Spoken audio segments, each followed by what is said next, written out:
after just another routine night in the Big Ten. Yeah, I mean, it was two great games. I mean, you see top to bottom, even the teams that are picked in the bottom of the league are very competitive and are going to make some noise. So it's going to be a fun year in the league. No doubt, a lot of balance. I think we saw it the night before with Minnesota giving Wisconsin everything they can handle, and saw it again on Wednesday. That is our big story. Last night's hoops results, in case you missed it, both the home teams came away with W's. Michigan, its second straight impressive win after falling to Central Michigan. They took down Penn State, this time 79-69. And Northwestern, a winner, 73-60 over Illinois. That is the largest margin of victory at home over the Illini for the Wildcats in 65 years. Illinois now 0-3 in conference play. Let's start there. I think that's probably, of the two results, certainly the more eye-opening of the two, Trey. And let's start with Northwestern. And it's pretty obvious what the approach is going to be here for the Wildcats. They are an outstanding defensive team, and we saw it in action on Wednesday night. What stood out? Yeah, I mean, this is a Wildcat team that wants games to be ugly. They want to get it into the half court, slow down the pace. But I think what stood out, and I think what's been a theme for the entirety of this season is the fact that they've been able to take away opposing teams' best player. Talk about Terrence Shannon Jr., a guy that's fourth in the league in scoring. He scores 9 points, goes 3 of 8 from the field, and has 3 turnovers. So whenever you're able to take away a guy's best player, it really limits what a team can do in the half-court set. Because if you think about it, 50 to 60% of those plays are going to be drawn up for a guy like Terrence Shannon Jr. to get downhill, to get to that left hand. I thought they did a good job of forcing him to his right as well. There was one possession where they forced him like too much to his right, and he got that dunk. But outside of that, they were able to keep him out of the paint and allow him to only have 8 field goal attempts. I thought they did a good job on Matthew Meyer as well.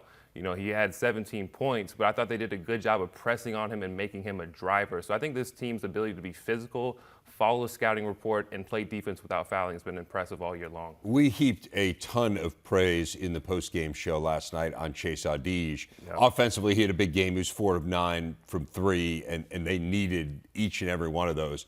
But his defense is off the charts, how good he is, how disruptive he is. I don't think people realize how hard it is to play on both ends of the floor, where you're expected to be the primary playmaker on the offensive end, have the ball in your hands, make plays for yourself and others, and then go guard the team's best player. I mean, it takes so much energy and effort, and it just seems like he never gets tired out there.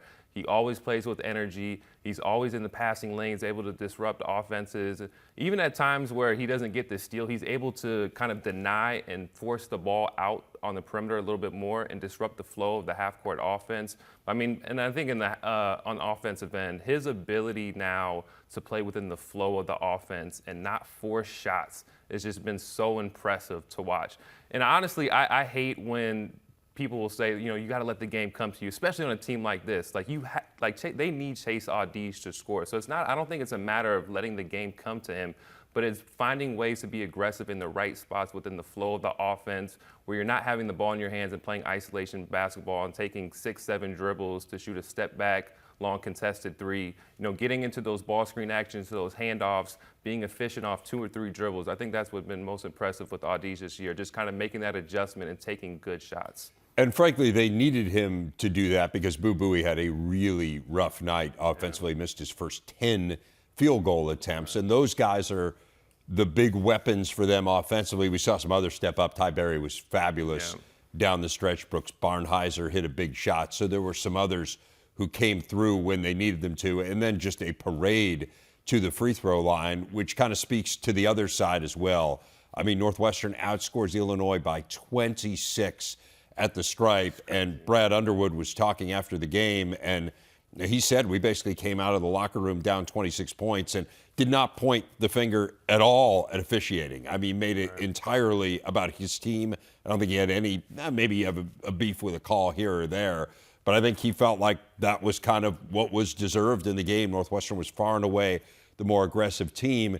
I think it points out some of these issues now with Illinois, and it's really crazy to think that this is a team that has 2 of the better wins in the Big Ten. I mean, they've beaten UCLA and Texas. Those are 2 great wins that are going to resonate in March. But here they are 0-3 in the Big Ten. What's standing out to you about the Illini? Well, I think the fact that they've had to change a lot of what they've done on both ends of the floor mid-season. You talk about on the defensive end, start to the year off, they're switching 1 through 5. But now Brad Underwood is kind of realizing that that has kind of made their defense, especially in the half court, a little bit lazy into where they're giving up open threes and uncontested layups at the rim. And so now I think the reason why they had so many fouls is because they're not used to playing where they have to fight over screens and play aggressive. Brad Underwood wants them to be aggressive and kind of be the aggressor on the defensive end. And so they're trying to get over stuff. And then a lot of their fouls were like 28 feet from the basket, where it's just kind of like you didn't even need to foul. You can understand if a guy kind of gets into the paint and then you foul, but a lot of their fouls in the bonus, and especially a team like Northwestern who struggles to score in the half court, you want to make them earn it and make them make shots. You don't want to send them to the line and foul so far away from the basket. And I think on the offensive end for Illinois, I think they're just trying to figure out who they can be in the half court, right? They try to go to the spread offense a little bit, where you hit the high post, you get some slice cut actions, and try to get a little bit more movement.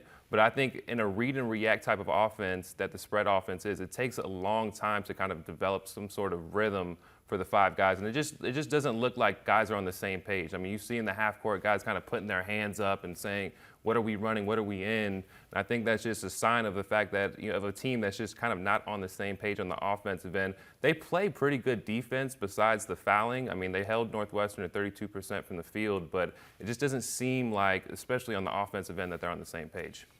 And how much of that do you believe is a byproduct of the fact that this is a team with essentially a 9-player rotation and 7 of them are new? And the 2 guys who aren't new were bit players essentially a year ago. I mean, that's got to be hard to do.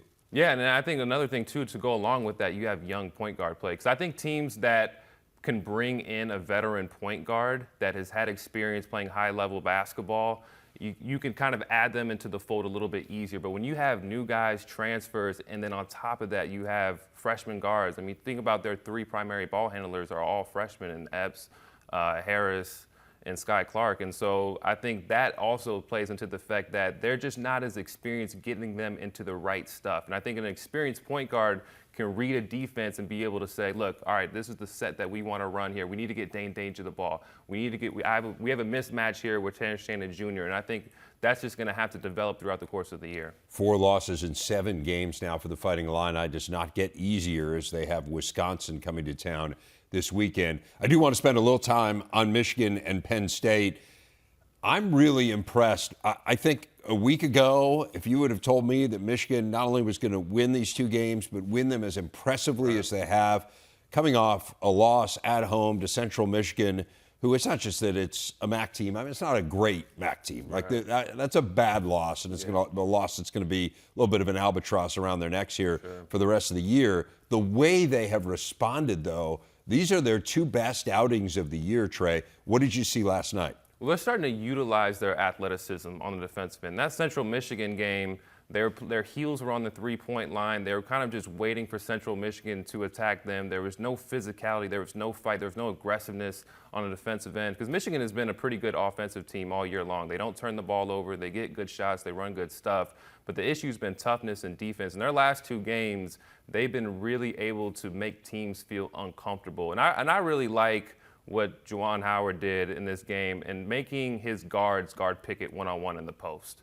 Like, we're not going to send help. We're not going to get in rotations defensively and give Penn State, that's a really good 3-point shooting team, open looks at the 3-point line. Even though Pickett had 26 points, he had to earn all of those points. And I think that's a great game plan, because towards the end of the game, now Pickett's legs are going to be tired. Penn State shot 1 of 7 in their last field goals to end the game. And so when I look at that, and also on the offensive end, they did a really good job of attacking Penn State's young big men. So I really like on the defensive end what Michigan is doing in terms of really extending their defense, utilizing their athleticism and length. And then on the offensive end, they're not turning the basketball over. Doug McDaniels played great thus far since Jalen Llewellyn's been out, and they're playing good. They're getting good shots. They're running their high pick and roll stuff, and they're getting the ball to Hunter Dickinson. There's great balance. McDaniel had a huge shot when the game was on the line, 3-point game, and went into the lane and hit a little floater. And the trust that Juwan Howard put on him in that moment really speaks volumes about what they think about him. And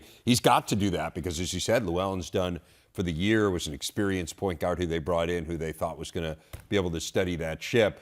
It was interesting to see how they guarded Penn State, because this is the trade-off, right? Jalen Pickett's going to back you down into the Right. post, and he's so good with his footwork and figuring out a way to get a hoop down there. But it feels like the calculation is, would you rather have him back you down and get two, or have him flare it out to all these great shooters? They're the best three-point shooting team by percentage in the Big Ten, and Michigan held them 7 percentage points under their season average coming in. So it feels like that was the decision that Michigan made, and clearly was the right one. Yeah, and Penn State only had 6 assists on the game, and this is a team that really does a good job, especially Pickett, sharing the basketball, getting ball movement, and they get a lot of open catch-and-shoot threes. And I thought Michigan did a good job of taking that away, and I thought Kobe Buffkin did a great job, just kind of trying to wear Jalen Pickett out, push him off the post a little bit, make his catches a little bit farther from the basket, and really make Jalen Pickett earn it. Because I think a strategy for when you're playing against Penn State is you just don't want those guys on the perimeter outside of Pickett to get catch and shoot threes. You don't want Dredd to get catch and shoot threes. You don't want Funk, who's has three field goals made per game, to get open looks on the perimeter. You want to make Jalen Pickett kind of have the ball in his hands and the ball to stick in his hands, and I think that's going to be a successful way. And I think for Penn State, when I look at them, I think the biggest question is, what are they going to do at the 5? Because you look at the 4 other guys, they're seniors, they know they're experienced, and Jai is a good player, and he's going to be a good player. But Michigan really attacked him in pick and roll situation in the low block. And I thought Mahaffey did a good job when he came in. He had 7 points, did a good job on Hunter Dickinson, played a little bit better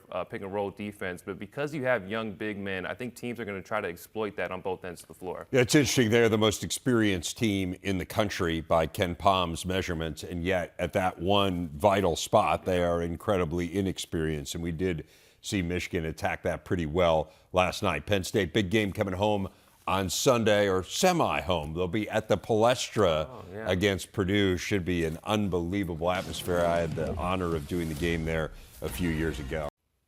The issue of athletes and mental health in the spotlight in the Big Ten this week. As you've likely heard, Iowa's Patrick McCaffrey announced he is stepping away from competition for an indefinite period to deal with anxiety. McCaffrey saying the issue has, quote, affected my sleep, appetite, and stamina, which has resulted in not having the energy level necessary to compete at my full capabilities. Adding, my struggle with anxiety affects every aspect of my well-being and makes it incredibly difficult to function normally.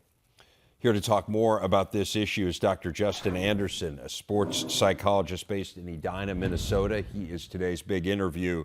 Dr. Anderson, really appreciate your time. Give people a sense of just how pervasive mental health issues are in young people, regardless of whether or not they are athletes. Yeah, really, there's been some great research out recently about in showing almost every metric of mental health is worsening for our young populations, college athletes, high school athletes. And so, we've just gone through this pandemic, but we're certainly seeing an epidemic of mental health issues across the country. How do you think the public spotlight of athletics intensifies these issues? In other words, if it's already something that is pervading this population of young people as a whole, how much more difficult is it for athletes because they are very much front and center?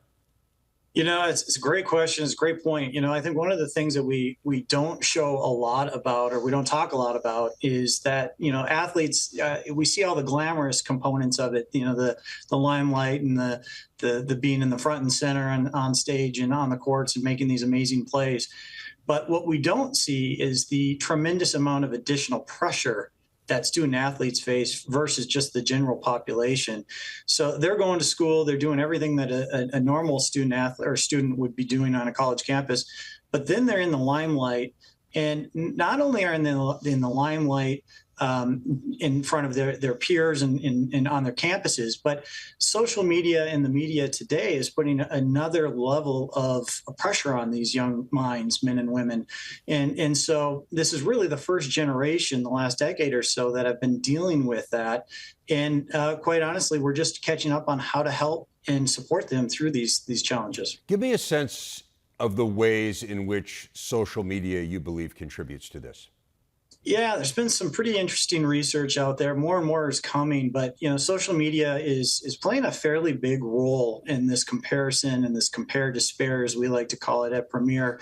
But the thing that we're seeing is that they're able to go on and see a lot of people's opinions of them, and as you all know, that when we get on Twitter, a lot of that is negative. And I don't care who you are or how great you are. Anytime you hear negative things about you, it has an impact, a psychological impact.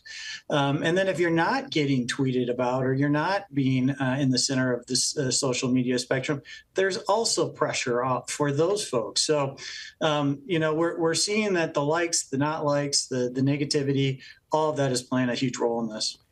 I've been incredibly impressed here over the last few days with the openness with which the McCaffrey family has addressed this situation. It's an unusual circumstance, clearly, because as you know, Fran McCaffrey, Patrick's father, is also the head basketball coach at Iowa. So his father is very public facing. His mom, Margaret, spoke to the media yesterday as well.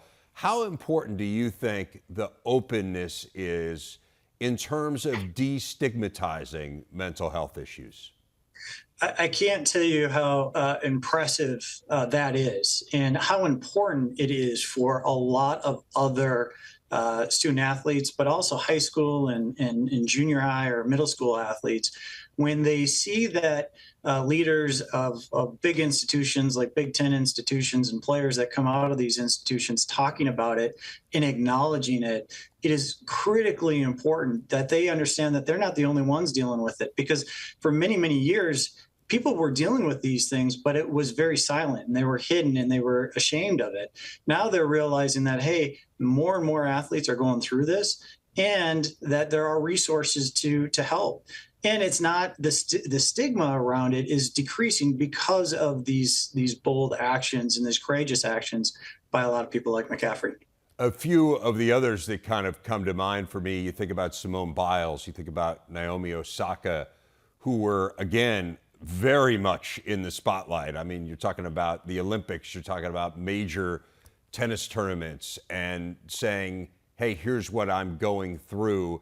Do you use those examples for young people when you're talking to them? Does it help others to understand I'm not alone when you can point to really high profile, really successful people who have endured the same challenges? Yeah, it is critical, just really important to see that. We're seeing that a lot of the athletes, I mean, all athletes aspire up. So when we see the people on the top dealing with these types of things, you start to say, oh, if they're dealing with it, then this might not be as abnormal as I'm thinking it is. And that's half the battle, because then now we can start to say, well, what can I do about it? What solutions? Because I don't have to hide about it. I don't have to shy away from it. I can go right after it and seek some of the support that a lot of these campuses and athletic departments, I know in the Big Ten, are doing a great job.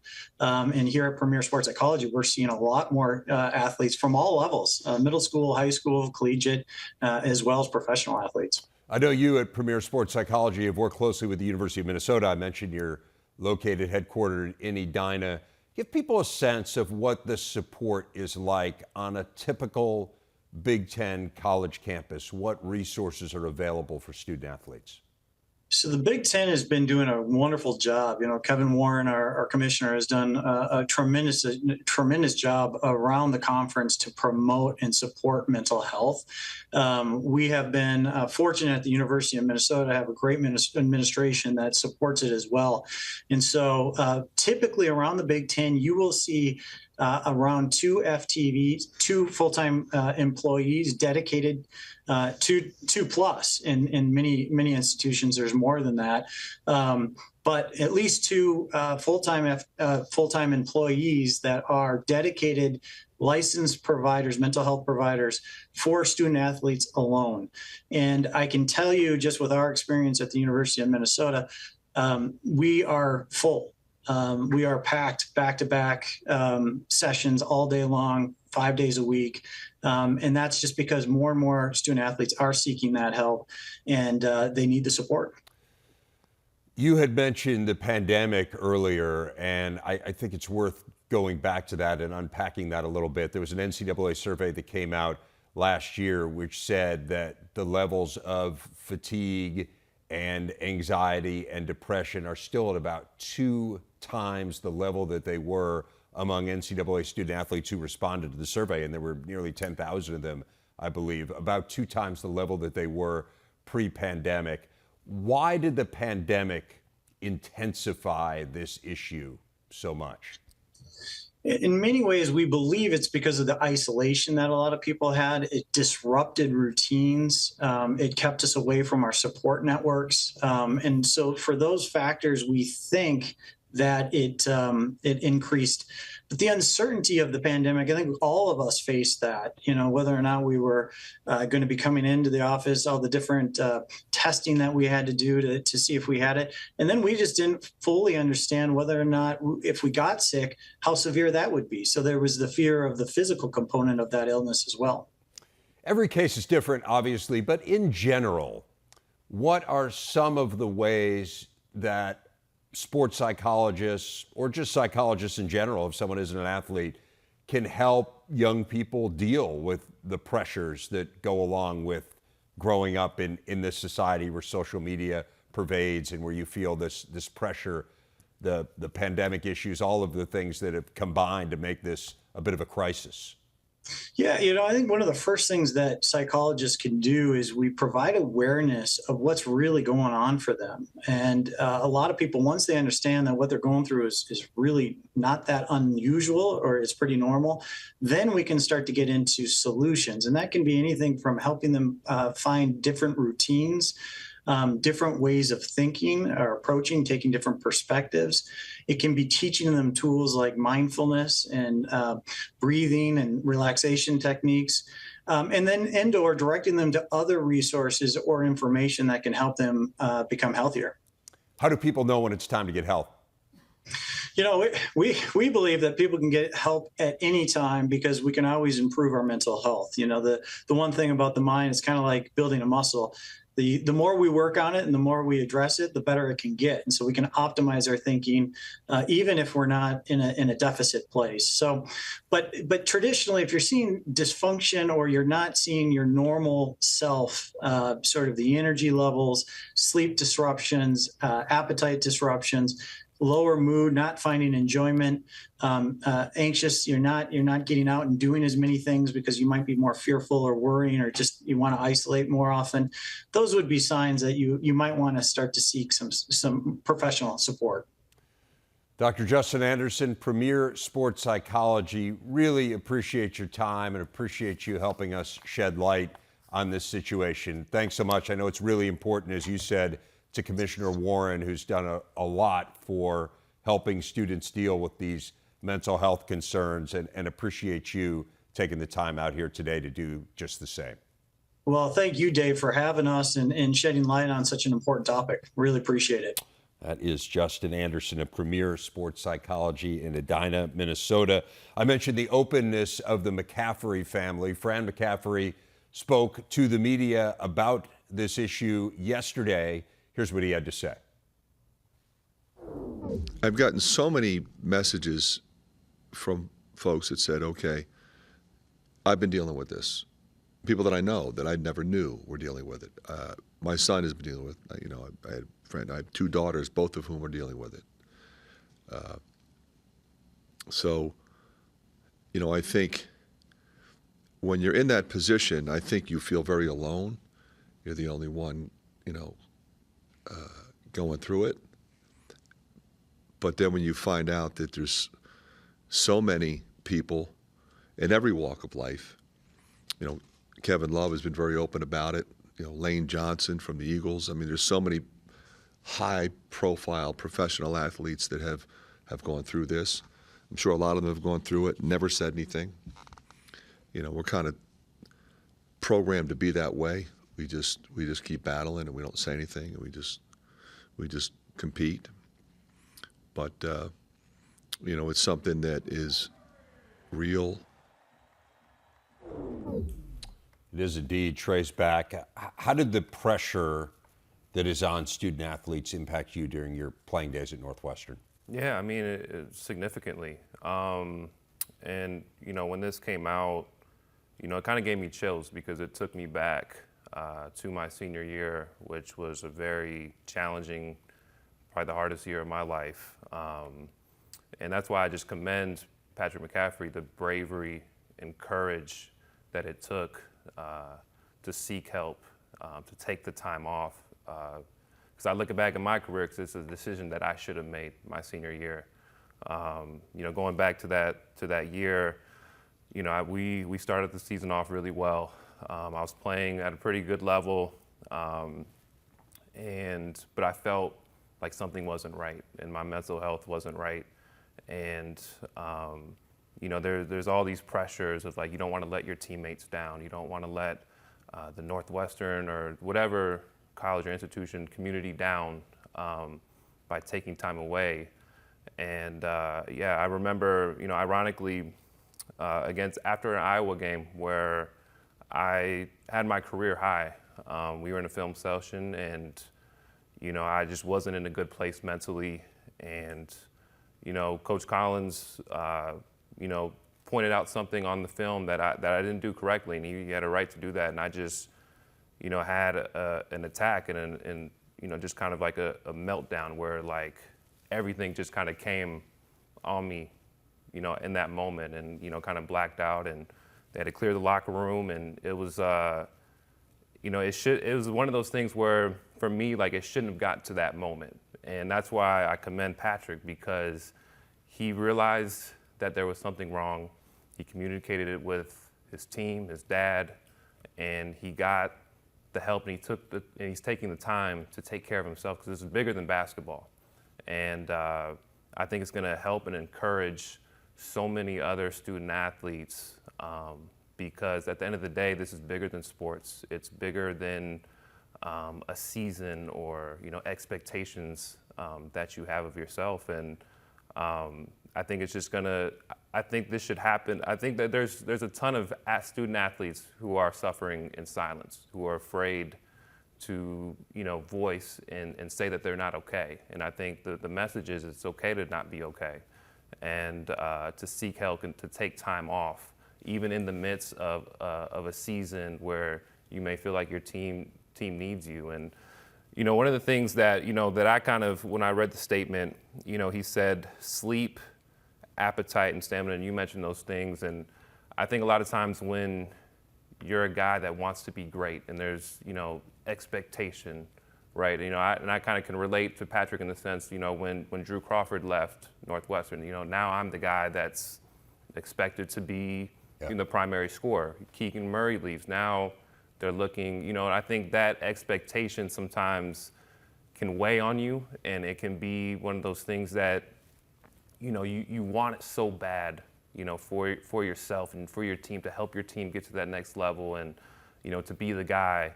And it was one of those things that just kind of kept me up at night, and I wasn't able to get sleep. And now I'm thinking kind of in my head, like, all right, if I don't get sleep, then I'm not going to be able to perform. So that in itself is kind of giving me anxiety to not be able to get to take care of myself and to get the sleep that I need. And it goes days and weeks where you're not getting good nights of sleep. And he mentioned that his energy levels, I could definitely relate. And during my basketball career, where I just felt like I only had enough energy for those 40 minutes, like I couldn't even warm up. Like I would kind of sit in the locker room and wait for the game to start, just because I didn't have the energy to even go through some of the warm-ups. And so I can relate on, I haven't talked to Patrick, and I don't know the exact details, but just based on kind of the information that's been made publicly, I can relate in a lot of ways. And I would just say to Patrick that we're with you, we support you 100%, and I think the biggest thing is what you said is you'll return when you're ready, and we just encourage you to take care of yourself and to return to the basketball court when you're ready, because at the end of the day, your mental health and your health in general is way more important than basketball. Yeah, absolutely. Really, really well said, and thanks a lot for sharing that. Yep. Really means a lot. It's obvious that it was a challenging time, and again, I echo your sentiments as everyone, I think, is in Patrick's corner, and I hope to see him back out when he feels like he's ready to play. It is time for our big stat as we turn to women's hoops. Ohio State still perfect on the season. They are 15-0. That 15-game win streak is the third longest in the NCAA at any level, trailing only Division II Thomas More and defending national champ South Carolina.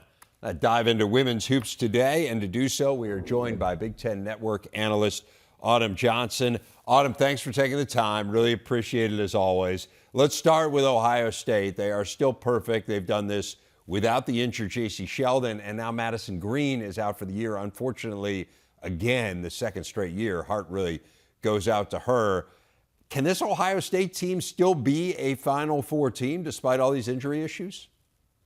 I believe they can. I mean, they've been so impressive and also resilient without J.C. Sheldon, their star player. Right now, I have them listed as the #1 seed, and that's with 4 ranked wins, 2 of those without their star J.C. And despite the injuries, as you mentioned, Madison Green also out, they still have 4 double-figure scores.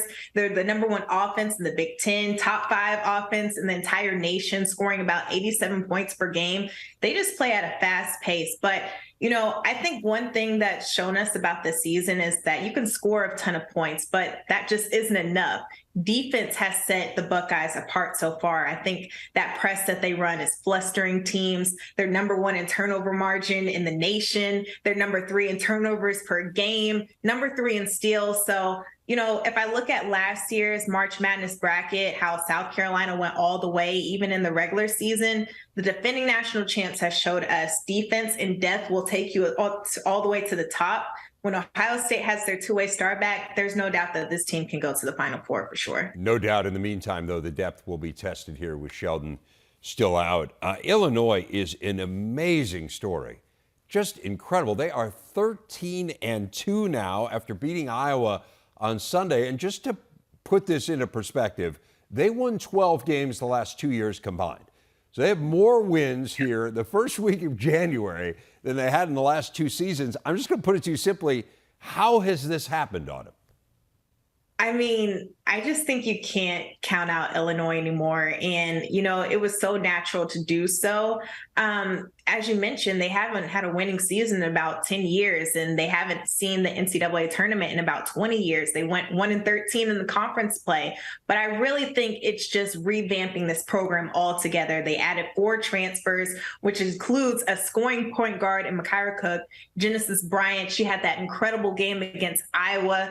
And then 4 freshmen coming in, new coaching staff, new identity. They hang their hats now on defense, rebound, run. And also it helps when you're the #1 team in the entire nation in 3-point percentage. Shauna Green knows how to win, and she's showing that for sure, making an immediate impact. She's won 4 A-10 championships.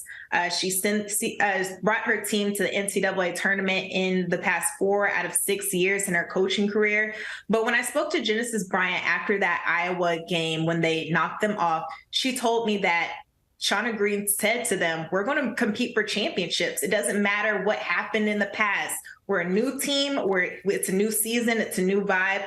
And I think the players are bought into that for sure. Well, they clearly are. They had lost 19 straight against ranked opponents, and it is amazing. They are first among the others receiving votes in the AP poll this week. They have not been ranked since November of 2000. I mean, it is crazy how long ago that was. None of these players obviously were alive when Illinois was last ranked. I mean, it's just crazy. They have Northwestern tonight on the Big Ten Network, and then a big game over the weekend against Ohio State.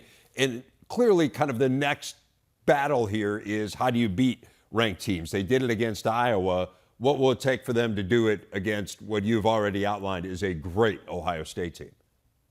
I think, as I mentioned, defense, rebound, run. And we saw that against their past 2 victories that we've seen so far, that they've been able to capitalize on these. And that's what's getting them these huge wins so far. But if they can hold to that identity, I think they'll come out on top against Ohio State. But I think them playing at home has been a really great factor for this team. They're 8-0 so far on the road, 4-1 away. So against Iowa, I think that X factor was huge for them, but now they're going to have to find a way to play on someone else's home court and get the dub. But I think they can do it.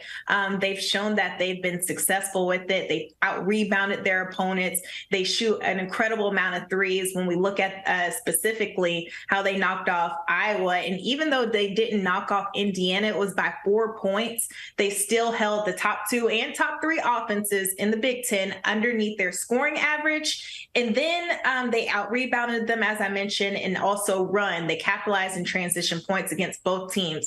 Ohio State is a tough team. You have to fluster them. You can't let them speed you up. So they have to be composed in that matchup if they want that victory. Both average more than 80 points per game. That should be a really fun one to watch. That Illinois-Iowa game was an eye-opener this past week. I would say the same about Michigan State beating Indiana. It was the first loss of the year for the Hoosiers. The Spartans are a team that is really disruptive. You're talking about Ohio State and the way they speed people up. Michigan State does the same thing, forced a ton of turnovers in that game. What did you learn about the Spartans as they beat the Hoosiers? That from top to bottom, the Big Ten is one of the toughest conferences in the entire country. And we mentioned Illinois. Michigan State is also another sleeper that's in this conference. And I feel like they also have a potential of being inside of the March Madness bracket. Of course, they've had a roller coaster ride of a season in the beginning, getting in a swing of things, trying to learn how to play together. They had a few losses against some quad 1 and 2 opponents. But that ranked win over Indiana showed this team and also the nation that we're capable of competing against high caliber teams. And they have a net ranking right now of 31. That game against Maryland coming up real soon will be a huge resume booster for this team. But I learned that they're tough on both ends, offense and defense. They were riddled by injuries last year. Now they have more depth. They play with pace. They love to turn you over. I'm excited to see what they have in store for this conference. I'm excited to see this whole race. I mean, it's amazing. You got Ohio State undefeated, and then you have a number of teams behind them, 5 teams at 3-1. So it should be wide open. Autumn, thanks a lot for giving us your time, and obviously we'll have you back here soon to dig into it a little bit more and see how many teams we think will end up in March Madness. But Autumn Johnson, great stuff. Thank you. Looking at the top 3-point shooters in the Big Ten by percentage, it is important to note cutoff here is at least 80 attempts, so there aren't actually that many who qualify. But Andrew Funk of Penn State's the leader, followed by Jet Howard. If you were lower the attempt number to 50, you'd get guys like Chucky Hepburn. He's over 50%. Bryce Sensabaugh, Bruce Thornton in the mid-40s. So maybe a little bit deceptive, but that's the way the stat is compiled by the conference. So there you have it. Trey is here. We're going to talk about his top shooters. You don't need any minimum number of attempts to qualify to be on Trey's list. Where are you starting with number 5? I think it's Chucky Hepburn. I mean, the thing that I've loved about him over the last few games is his ability to take shots within the flow of the offense. I thought earlier in the year he was kind of pressing a little bit too much, playing a little bit too much isolation basketball. Now he's starting to get shots where he's just coming off of ball screens and being able to knock down shots. His ability to shoot off of ball screens in the catch and shoot situations has been really impressive. Huge improvement for him over last year. He was at about 35%. The whole team is far better as an outside shooting team. So Hepburn, number 5. Who's number 4? I'm going Miles Dredd. Now, he's one of my favorite players in the Big Ten. Only 3 two-point field goal attempts on the season. That's incredible. And to me, he reminds me more of any player that is like an NBA guy that just understands his role. And his ability to space the floor for a guy like Jalen Pickett and create driving lines for him, because you can't leave him, is so important for this Penn State team. His ability just to be on the floor, even if he's not knocking down shots, is important. He can guard as well. I mean, he was big and physical. They had him on Hunter Dickinson for a while last night. I love Miles Dredd. I love that. 3 two-point shots all year. Who's number 3? Got to go with Miller Kopp. I mean, Miller Kopp's ability to knock down, catch and shoot threes has been huge for this Indiana offense as well. I mean, he's a guy that spaced the court. He struggled with his shot early on last year, started to pick it up a little bit towards the end of the year. And he's just a guy that is starting to understand what it is to be a Hoosier, to play at that level, to play with those expectations coming from Northwestern. I really like how he's playing this year and his ability to knock down, catch and shoot threes. His effective field goal percentage, nearly 66% this year. And when you think about how badly he struggled last year. That really speaks volumes. How about number 2? Got to go with Bryce Sensabaugh because he's probably the one guy on this list that could really go create off the dribble. 1.4 points per possession off the dribble. That is an insane number. The number 2 is 1.1 in Andrew Funk. And so, I mean, his ability to create off the dribble and knock down tough shots, you know, in isolation situations where they kind of give him the ball in the elbow is just so impressive to watch. He can play on the perimeter and knock down pull-up threes as well. That's why I got to go with him, number 2. That big frame helps him a lot. That was a really tough shot to block. So who's number 1? Got to go with Andrew Funk, and I think he makes 3 3-pointers per game, but his ability to get hot is so important for a team. I think he's a guy more than anybody in the conference that can run off 4 or 5 threes in a row. Like if he sees one go in, it's probably going to be 2 or 3 more that are going to go in. We saw it against Illinois where he kind of was the guy that gave him that lead in the second half. And so I think that is why I have him at number 1, just because of his ability to get it going, and he's efficient as well.